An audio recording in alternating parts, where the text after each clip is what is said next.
අපේ තුන්වෙනි කණ්ඩායම හැටියට අපි කිව්වේ ඔබට මොකක් හෝ පාඨමාලාවක් හදාරන දරුවෝ ටික.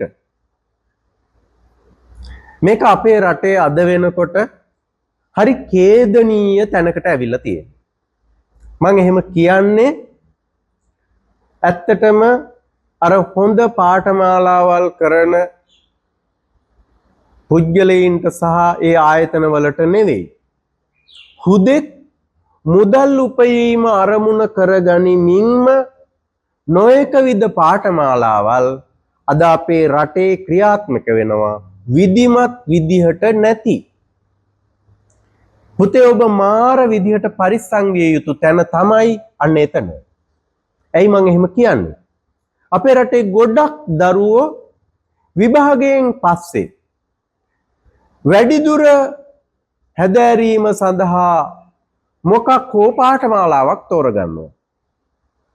අපි දැකලා තියෙනවා අපේ මේ වැඩසටහන් අතරේ අපි දැකලා තියෙනවා මේ රටතොටේ ඇවිදිනකොට සමහර වෙලාවට දරුවෝ පාඨමාලාවල් 3 4 5 කරලා හැබැයි පාඨමාලාව ඉවර කරලා ඒ දරුවෝ ආපහු ගෙදර ඇවිල්ලා කල්පනා කරනවා දැන් මම මොකද කරන්නේ?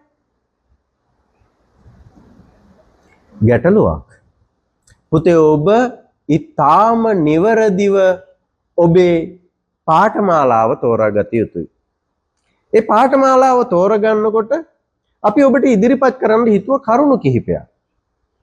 පළවෙනි එක තමයි ඒ පාඨමාලාව අර වගේ මේ ව්‍යාජ පාඨමාලාවක් නොවිය යුතුයි. නිකන් කාට හරි සල්ලි උපය ගන්න තියෙන පාඨමාලාවක් නොවිය යුතුයි. දෙවෙනි කාරණාව තමයි ඒ පාඨමාලාව ඔබ කැමති එකක් විය යුතුයි. සමහර වෙලාවට උසස් පෙළින් පස්සේ අපේ දරුවෝ ගොඩක් අර ඉස්කෝලේ තිබිච්ච යාළු සම්බන්ධකම් එක්ක තමයි පාඨමාලාවට යන්නේ. ගැම්සියත් එක්ක ටීම් එකම ගිහිල්ලා පාඨමාලාවක් කරනවා. අන්තිමට පාඨමාලාවෙන් පස්සේ ටීම් එකම කල්පනා කරනවා මොකද කරන්න කියලා. ඒ නිසා ඔබ හරියට පරිස්සම් වෙන්න ඕන. ඔබ ඔබේ පාඨමාලාව තෝරගන්න ඕන ඔබේ රුචිකත්වය මත. නැතුව රැල්ලට නොවේ. රැල්ලට තෝරගන්න එපා. ඊළඟ කාරණාව තමයි ඒ පාඨමාලාව ඇතුලේ ඔබට ජීවිතයට දෙයක් එකතු වෙන්න ඕන. ඔබට කුසලතාවයක් එකතු වෙන්න ඕන. පාඨමාලාව කරලා ඉවර වෙනකොට ඔබ සතුව කුසලතාවයක් නැත්නම් ඒ පාඨමාලාව ඇතුලේ ඔබ අසාර්ථකයි.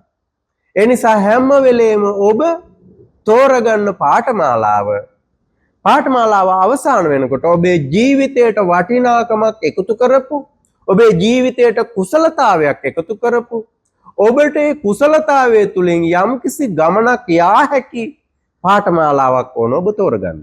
ඒ පාඨමාලාව කුමක් වුණත් කමක් නැහැ. පාඨමාලාව මොකක් වුණාද කියන එක එච්චර වැදගත් නෑ. වැදගත් වෙන්නේ ඔබ කොච්චර ඒකට ආසයිද ආදරෙයිද කියන එක සහ ඒ පාඨමාලාව අවසානයේ ඔබ තුල කොච්චර කුසලතාවයක් ගොඩනගුණද කියන එක. ඊළඟ කාරණාව තමයි පාඨමාලාවෙන් පස්සේ ඔබට තියෙන්න ඕන මාවතක්. පාඨමාලාවෙන් පස්සේ ඔබට තියෙන්න ඕන මාවතක්. මාවතක් සකස් වෙන්නේ නැති පාඨමාලාවකින් ජීවිතේ ඔබට වැඩක් නැහැ. ඒක නිසා පුතේ ඔබ හැම විටම ඔබ පාඨමාලාවක් කරන්න හිතනවා නම් ඒ පාඨමාලාව ඔන්න ඔය කියන දේවල් වලින් සමන්විත විය යුතුයමයි. එහෙම නොවන පාඨමාලාවක් තෝරා ගැනීම තුල ඔබ ඇත්තටම කරන්නේ ඔබේ ආදරණීය අම්මා අප්පච්චිගේ සල්ලි නිකන් කොහෙදෝ ඉන්න කෙනෙකුට පූජා කරලා ආපහු ගෙදරට ඇවිල්ලා ඊළඟට මොකක්ද මං කරන පාඨමාලාව කියලා ආයෙ කට්ටියත් එක්ක කතා කරන්න වෙන ආයෙ ඔබට තනියම හිතන්න වෙන එකක් නම් එවන් පාඨමාලාවක් ජීවිතේ ඔබට එච්චර වැදගත් වෙන්නේ නැහැ. ඕක තමයි පාඨමාලාවක් කරන්න හිතාගෙන ඉන්න අයට අපි කරන මූලික පැහැදිලි කිරීම. වැඩිදුර පැහැදිලි කිරීම අපේ වැඩසටහන් එක ඔබට අපි ඉදිරියේදී අරගෙන එන්නම්.